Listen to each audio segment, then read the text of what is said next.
జీవం కలిగిన దేవుణ్ణి దర్శించుకోవడానికి వస్తున్నారు. ఏమంటాడు తెలుసా? నా జీవము గల దేవుణ్ణి దర్శించడం కొరకు నా హృదయము నా శరీరము ఆనందముతో కేకలు వేయుచున్నది. వాక్యము ప్రతిదీ వాస్తవం అండి. మనము ఈ పోలికలు ఎప్పుడు కూడా పోల్చుకోవద్దు. ఈ వీళ్ళను వాళ్ళను ఇట్లా పోల్చుకుంటే మనలో ఉన్న హ్యాపీనెస్ పోతుంది. నువ్వు ఒక స్పెషల్. అందుకే చెప్తాను, నువ్వు ఒక స్పెషల్. మనిషిని పోలిన మనుషులు 7 ఉంటారట ప్రపంచంలో, కానీ తమ్మును పోలిన మనుషులు మాత్రం వేలుముద్రలు లేవు. నా 2 బిడ్డలు కవల పిల్లలే, కానీ ఇద్దరి సేమ్ ఉండవు. హల్లెలూయా, సేమ్ ఉండవు. అంటే దేవుడు ఎంత మహాజ్ఞాని. ఈ సృష్టిని గురించి నువ్వు ఆలోచిస్తూ ఉంటే వారు ఎవరైనా పర్వాలేదు, ఏతువాది కానీ నాస్తికుడు కానీ ఆస్తికుడు కానీ నిరుత్తరుడై ఉంటారని రోమపత్రిక చెబుతుంది. ప్రకృతి చాలా విషయాలు నేర్పిస్తుంది, ప్రజలు చాలా విషయాలు నేర్పిస్తారు, ఫ్యామిలీ చాలా విషయాలు నేర్పిస్తుంది, కుటుంబం చాలా విషయాలు నేర్పిస్తుంది, సంఘం చాలా విషయాలు నేర్పిస్తుంది. వాటిని మనం ఆసరా చేసుకొని పైకి ఎదగాల. హల్లెలూయా. కాబట్టి ఏమంటున్నానంటే, ఇప్పుడే కాదు, నేను ఎప్పుడైనా నేను కోరుకునేది చెప్పేది ఏంటంటే, నా మాటలు కొంచెం ఇబ్బందిగా ఉండొచ్చు, కానీ మంచి విషయాలు చెప్పినప్పుడు ఇబ్బంది పడద్దు. డిసిప్లిన్ నేను ఇష్టపడతా అండి. I love you discipline. క్రమశిక్షణ ఉన్న ఏ కంపెనీ కానీ, ఏ స్కూలు కానీ, ఏ వ్యాపారము కానీ, ఏ ఇల్లు కానీ, ఏ గృహము కానీ, ఏ వ్యక్తి కానీ, ఎంత ఉన్నతమైన స్థానంలో ఉన్న వ్యక్తి కానీ డిసిప్లిన్లో ఉన్న మర్మం తెలిస్తే బ్లెస్ అవుతాం. యేసు ప్రభుకు అది తెలుసు. అడవిలో జనాలు ఉన్నారు. 3 రోజులు వాక్యం చెప్పాడు యేసయ్య. వాక్యం చెప్పిన తర్వాత 3 రోజుల మీటింగ్ ఆకలి అవుతుంటే గుర్తించి 12 మంది శిష్యులు పిలిచి, వీరికి భోజనము నీవే పెట్టాలని చెప్పాడు. వీళ్ళు తెల్లముఖం వేసుకున్నారు. ఎందుకంటే వాళ్ళలో గీలలో అన్నింటిని వదిలిపెట్టి యేసయ్యతోనే తిరుగుతున్నారు కదా. ఎక్కడికి వెళ్ళాలని, ఏం చేయాలి, వేరే పనులు వ్యాపకాలు లేవు కదా. ఇది అడవి, పైగా వాళ్ళ ప్రధాన ఆహారం ఏంటిది? రొట్టెలు. పైగా అడవిలో ఉన్నాం. ఇగో ఇన్ని ఆలోచనలు వస్తాయి. ముందుకెళ్ళాలనిపిస్తుంది అండి, స్పిరిచువల్గా కానీ భౌతికంగా కానీ అనిపించదు. కానీ ఆయన ఏమన్నా అనుకుంటుడేమోనని ఈ 12 మంది గుంపులలోకి పోయారు. ఎందుకు పోయారో తెలియదు, కానీ అందరు కలిసి ఒక దగ్గర తలకాయలు పెట్టుకొని ఒరే, మనం ఎవరు ఆయనకు తెలుసు, ఆయన ఎవరు మనకు తెలుసు. వీళ్ళందరినీ ఇంటికి పోయి భోజనం చేసుకోమనక సాయంకాలం అవుతుంది, మనల్ని పెట్టమంటున్నాడు. ఆయనలాగానే మనం గృహాలు ఫ్యామిలీ వదిలిపెట్టి ఆయనతోనే సేవలో తిరుగుతున్నాం కదా, రాత్రింబవలు డే అండ్ నైట్ స్వార్థ సేవ చేస్తున్నాం కదా అని వీళ్ళు మాట్లాడుతూ ఉంటే, ఒక్క వ్యక్తి మాత్రం వాళ్ళ గుంపులో ఉన్నట్టే ఉండి మనోడు వెళ్ళిపోయి జనాలను చూస్తుంటే ఒక చిన్నోడు కనబడగానే, ఒరే నీ దగ్గర ఏమైనా ఉందా ఫుడ్ అంటే, మా మమ్మీ 5 రొట్టెలు 2 చేపలు ఇచ్చింది అని చెప్తే, అవి నాకు ఇస్తావారంటే, అమ్మో నీకు ఇయ్యి అన్నాడు. నాకు కాదురా, యేసయ్య అడిగిండ్రా బాబు, యేసయ్యకి అయితే నేను ఇచ్చేస్తా.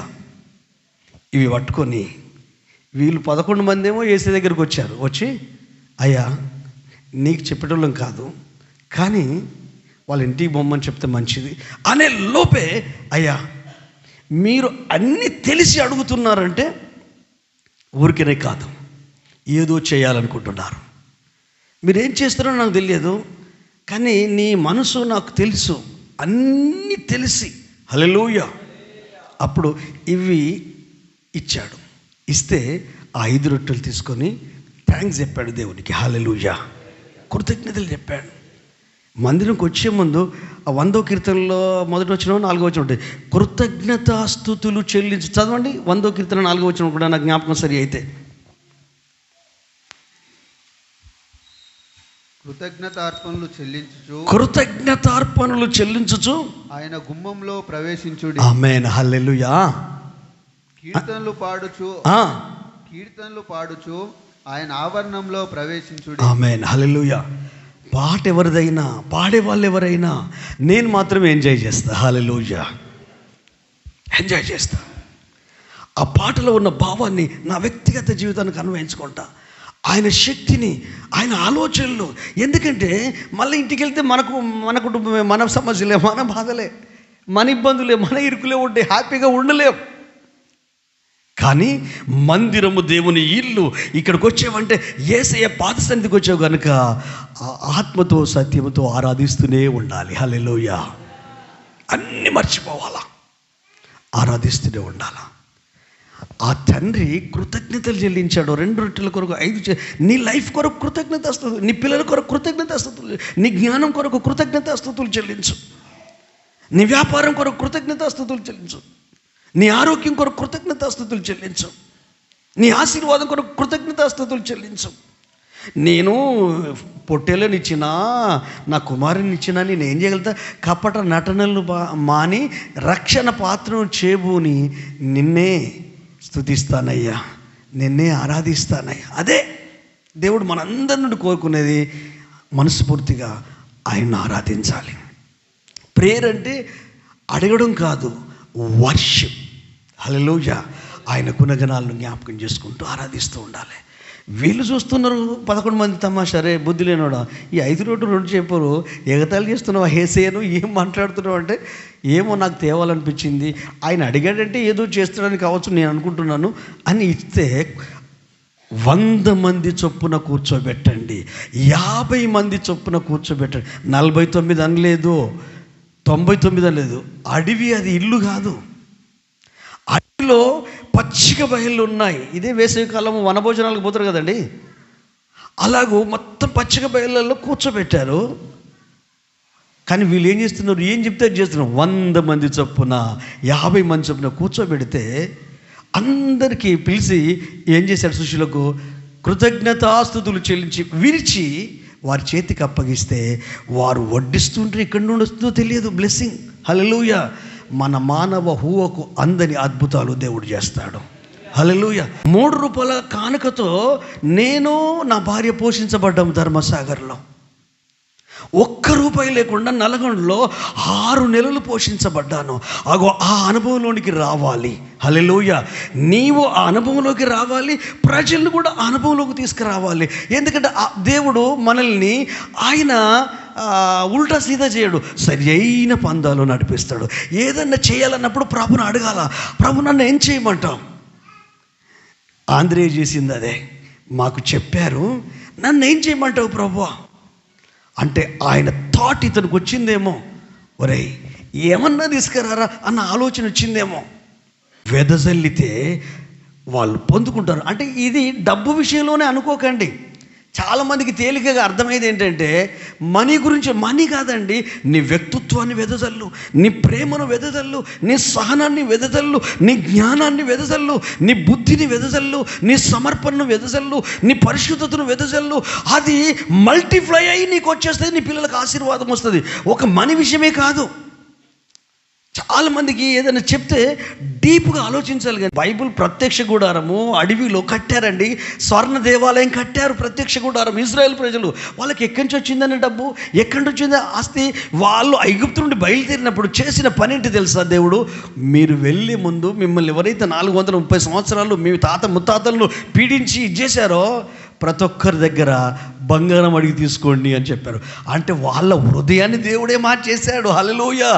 దేవుడు మార్చనంత వరకు మనం కూడా దేవుని కొరకు ఏం చేయలేం. మనం చేయకుండా అడ్డుకునేది ఏంటంటే పరిస్థితులు, మనుషులు, స్థితిగతులు. దీన్ని ఏమంటారంటే ప్రీ ఆక్యుపైడ్ థాట్స్. ముందుగానే ఒక అభిప్రాయం మన మైండ్లో ఫామ్ అవ్వడం వల్ల నిజమైన స్వచ్ఛమైన విశ్వాసం బయటికి రాకుండా అది అడ్డుకుంటుంది.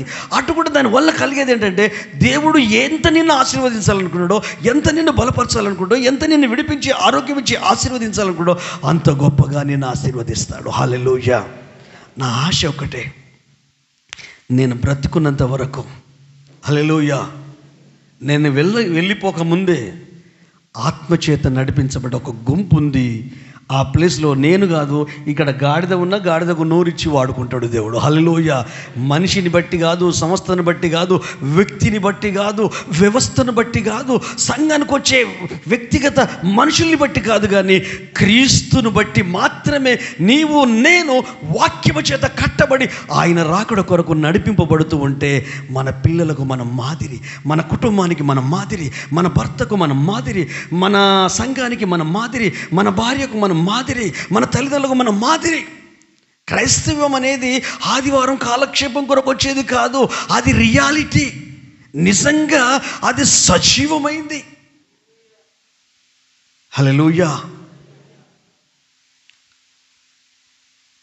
శ్రీహరికోట కొరకు ఇచ్చిన ఆ స్థలము అప్పుడెప్పుడో క్రైస్తవులదటండి. వాళ్ళది 10 మందికి ఉపయోగపడుతుందంటే ఇచ్చేశారట. అందుకే దేవుని బిడ్డలారా, ఇది చాలా ప్రశస్తమైన సమయం. హల్లెలూయా. అది తనకు అర్థమైంది. అలాగూ దేవుని మనసు నీకు అర్థం అవ్వాలా, దేవుని ఆలోచనలు నీకు అర్థం అవ్వాలా. ఇప్పుడు మైండ్తో చెప్పేది అర్థమవుతుంది, ఆత్మతో చెప్పేది అర్థమవుద్ది. హల్లెలూయా. ఒకవేళ మైండ్తో చెప్పేదైతే మన ప్రాబ్లమ్స్ ముందు పెట్టి మనుషుల పిటి అంటే మనుషుల జాలి, ఇంపతి, సింపతి. హల్లెలూయా. నేను చెప్పాను కదా, George Muller Baptist family, clock tower దగ్గర పెద్ద చర్చి, సిబిసి లాంటి చర్చి. భార్య భర్తలు ఇద్దరు గవర్నమెంట్ ఎంప్లాయీస్, అంటే హెడ్ మాస్టర్ స్థాయిలో ఉండి వాళ్ళ కొడుకులు కోడళ్ళు గవర్నమెంట్ టీచర్స్.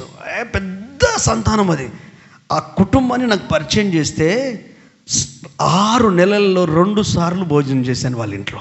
ఎందుకు తెలుసా? అక్కర్లు ఉన్నాయి, అవసరత ఉంది, ఇబ్బంది ఉంది. ఇదంటే తెలిసిన ఏరియా, అక్కడ నాకు ఎవరు తెలియదు, నోరున్న మూగోనే, నేను మాట్లాడలేను, పరిచయస్తులు ఎవరు లేరు కాబట్టి. కానీ ఒక 1 నెల రోజులు ఏడ్చాను, అజ్ఞానంతో ఏడ్చాను, బాధతో ఏడ్చాను. నాకే ఎందుకు నన్ను తీసుకొచ్చి, అదంతా గుట్టల రాజ్యం అండి. నల్గొండ అంటే మొత్తం గుట్టల రాజ్యమే. తెలుసు చాలామందికి, జనగాం ఏరియా, ఆ ప్రాంతం అంతా ఉన్న వాళ్ళకి తెలుసు. హల్లెలూయా. అక్కడ ఉన్నప్పుడు నేను చేసిన పని ఏంటంటే, ఫస్ట్ వచ్చి పరిచయం చేసినప్పుడు ఆ రోజు తిన్నా, మళ్ళీ మధ్యలో ఒకసారి పాస్టర్ గారు వచ్చినప్పుడు ఒకరోజు వెళ్ళి భోజనం చేశాను. హల్లెలూయా. నేనేమంటానంటే, మన లైఫే సాక్ష్యం ఇవ్వాలి, మన విశ్వాసమే. అబ్రహాము, ఇస్సాకు, యాకోబుల దేవుడే నీవు నేను నమ్మిన దేవుడు. హల్లెలూయా. మోషే దేవుడే మన దేవుడు, షడ్రక్ మేషక్ అబేద్నెగోల దేవుడే మన దేవుడు. వాళ్ళు ఆలోచించినట్టు, వాళ్ళు జీవించినట్టు, వాళ్ళు బ్రతకగలిగినట్లు ఆ విధంగా క్రీస్తు కృపా సత్య సంపన్నుడిగా, ఆ వాక్యమే శరీరధారి మన మధ్యలోను, మనలోను, మనతోనూ ఉన్నాడు. వాక్యమై ఉన్న దేవుడు మన ఎదుట ఉంది, ఆయన హృదయం. హల్లెలూయా. దీన్ని అర్థం చేసుకుంటే లైఫ్ రోజు ఆనందమేనండి. ఆ మూలం నాకు తెలిసిందండి. హల్లెలూయా. నువ్వు ఆత్మచేత నడిపించబడాలి, దేవుని ఆలోచన నీకు రావాలి. గట్టిగా చప్పలు కొట్టి ప్రభువుని స్తుతిద్దామా? హల్లెలూయా. అపొస్తలుల కార్యము 20:24. అయితే దేవుని కృపా సువార్తను గురించి సాక్ష్యమిచ్చుటయందు నా పరుగును నేను ప్రభువైన యేసు వలన పొందిన పరిచర్యను తుదముట్టింపవలనని ప్రాణమును నాకెంత మాత్రము ప్రియమైనదిగా ఎంచుకొనుటలేదు. హల్లెలూయా. ఇది నా ఆత్మ సంబంధమైన మూల స్థితి, దైవజనుడిగా. అంతే, జస్ట్ ఆయన కొరకు 4 దినాలు బ్రతకాల.